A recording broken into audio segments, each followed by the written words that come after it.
মোল্লাবেলিয়া আদিবাসী Trinamool party office উদ্বোধন এবং প্রতিষ্ঠা দিবস উপলক্ষে নদিয়া সাংগঠনিক জেলার সভাপতি দেবাশিস গাঙ্গুলি আমাদের সাক্ষাৎকারে কি বললেন শোনাবো। প্রথমেই আপনাদের চ্যানেলের মাধ্যমে সমস্ত দর্শক শ্রোতাবৃন্দ যারা আছেন তাদেরকে ইংরেজি নববর্ষের শুভেচ্ছা অভিনন্দন জানাই, প্রণাম শ্রদ্ধা ভালোবাসা সালাম জানাই। সাথে সাথে আপনি যে কথা বললেন, আজকের দিনটি আমাদের রাজনৈতিক জীবনে অত্যন্ত গুরুত্বপূর্ণ এবং বলতে গেলে সবথেকে গুরুত্বপূর্ণ একটি দিন। কারণ এই শুভ দিনে আজ থেকে 27 বছর আগে 1998 সালে 1 জানুয়ারি সর্বত্র তৃণমূল কংগ্রেস রাজনৈতিক দল হিসাবে স্বীকৃতি লাভ করে। মমতা বন্দ্যোপাধ্যায়ের নেতৃত্বে দীর্ঘ 3 দশকের উপরে আন্দোলন হচ্ছে মানুষকে ভালো রাখার জন্য, গণতান্ত্রিক অধিকার রক্ষার জন্য, মানুষের বাক স্বাধীনতার জন্য, সাম্প্রদায়িক শক্তি যাতে থাবা বসাতে না পারে, আমরা শান্তিতে এবং সম্প্রীতির মধ্যে থাকতে পারি, তার জন্য দীর্ঘ 3 দশকের উপর মমতা বন্দ্যোপাধ্যায়ের লড়াই আছে।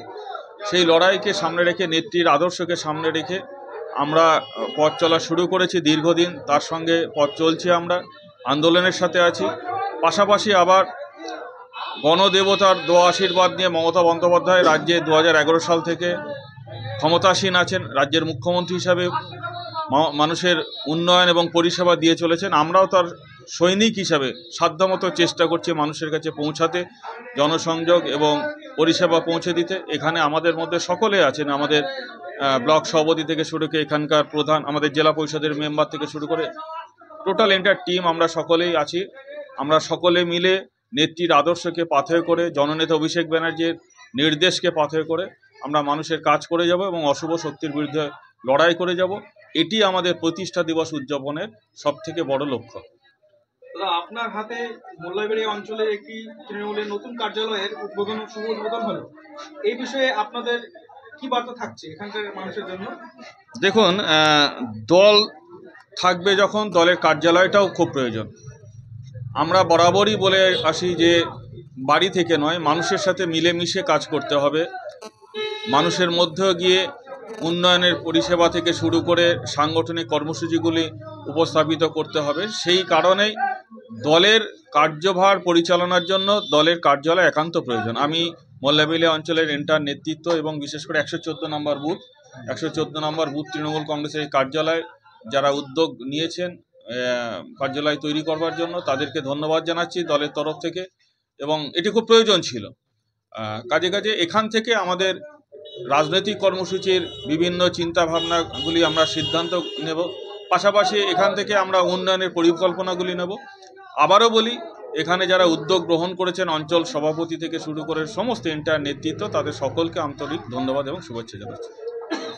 দেখুন, ঘরের 100 দিনের টাকা তো অনেক আগে দিয়ে দিয়েছে রাজ্য সরকার। হাজার দাবি করা সত্ত্বেও, কথা আছে না, চোরানা শোনে ধর্মের কাহিনী, তা যাদের মানসিকতায় হচ্ছে গরিব মেহনতি খেটে খাওয়া মানুষকে বঞ্চিত করবে, তাদের তো হাজার ভালো উপদেশ, আবেদন, অনুরোধ কোনোটাই গ্রাহ্য হবে না। সেটা হয়ও নি কেন্দ্রীয় সরকারের, মোদী সরকারের। তথাপি হাজার সীমাবদ্ধতা থাকা সত্ত্বেও মমতা বন্দ্যোপাধ্যায়ের নেতৃত্বাধীন মামাটি মানুষের সরকার এখানকার সমস্ত যারা বকেয়া ছিলেন, যাদের পাওনা ছিল 100 দিনের কাজে, প্রায় 8,000 কোটি টাকার উপরে সেই টাকা প্রদান করা হয়েছে। মানুষ অত্যন্ত খুশি। এখানে প্রধান, পঞ্চায়েত সমিতির এন্টার টিম সকলে আছেন, তো তারা বলবেন যে কিভাবে মানুষ তাদেরকে ধন্যবাদ এবং কৃতজ্ঞতা জানিয়েছে তাদের মাধ্যমে মমতা ব্যানার্জিকে, মুখ্যমন্ত্রীকে। এবং এই বিষয়ে সর্বাত্মক একটি আন্দোলন করেছিলেন অভিষেক বন্দ্যোপাধ্যায়। এবং রাজনীতির ইতিহাসে, বাংলার রাজনীতির ইতিহাসে এটা কিন্তু একটা বড় মাইল ফলক আমি বলবো।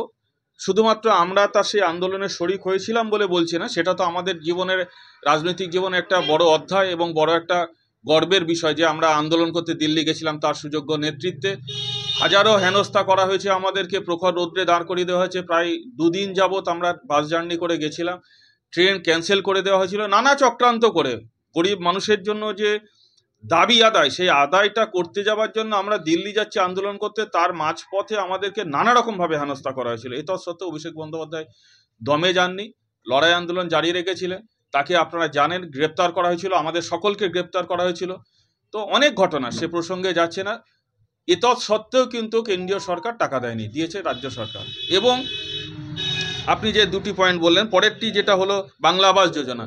আজকে দেখুন রাজনীতির জায়গায় গরিব খেটে খাওয়া মানুষের সাথে তো রাজনীতির কুচক্রিতা করা যায় না, সেটা শোভনীয় নয়। কিন্তু দুর্ভাগ্যের বিষয় বাংলার মানুষ দেখছেন যে বিজেপি কত ন্যাক্কারজনক রাজনীতি করছে, প্রতিশোধ হিংসামূলক রাজনীতি করছে, প্রতিশোধ স্পৃহতা তাদের কতখানি, তার জ্বলন্ত প্রমাণ হচ্ছে বাংলা আবাস যোজনার টাকা না দেওয়া। দীর্ঘ প্রায় 4-5 বছর যাবৎ বাংলা আবাস যোজনার টাকা দেয়নি। গরিব মানুষের অসুবিধা হয়েছে। মমতা বন্দ্যোপাধ্যায় বারবার করে দরবার করেছেন, চিঠি দিয়েছেন, কোনোটাই কর্ণপাত করেননি। পরিশেষে যখন দেখছে এরা মানসিকতা নিয়ে এদের দেবার, গরিব মানুষদের বঞ্চিত করে রাখা যাবে না, তার জন্য দেখুন আমাদের বারবার বলি ফেডারেল স্ট্রাকচার একটা নিয়ম আছে, কেন্দ্র সরকারও টাকা দেয়, রাজ্য সরকার দিয়ে তারপর উপভোক্তার কাছে টাকাটা যায়। কিন্তু এক্ষেত্রে কেন্দ্র সরকার সম্পূর্ণ পরিকল্পিত ঘৃণ্য রাজনীতির কারণে টাকাগুলি দেয়নি। তৎসত্ত্বেও প্রথম দফায় 12 লক্ষ উপভোক্তাকে মমতা বন্দ্যোপাধ্যায়ের নেতৃত্বাধীন মামাটি মানুষের সরকার টাকা ছেড়ে দিয়েছে। পরের ধাপে আবার 16 লক্ষ পরিবারের মানুষের কাছে টাকা পৌঁছে যাবে, সর্বমোট 28 লক্ষ পরিবারের কাছে। তারপরে তো এটা চলবে। এবং এইখানে অত্যন্ত মানে তাৎপর্যপূর্ণ যে দেখুন 15,000 কোটি টাকা ঋণ নিয়ে মামাটি মানুষের সরকার কিন্তু এই উপভোক্তাদের মুখে হাসি ফোটালেন।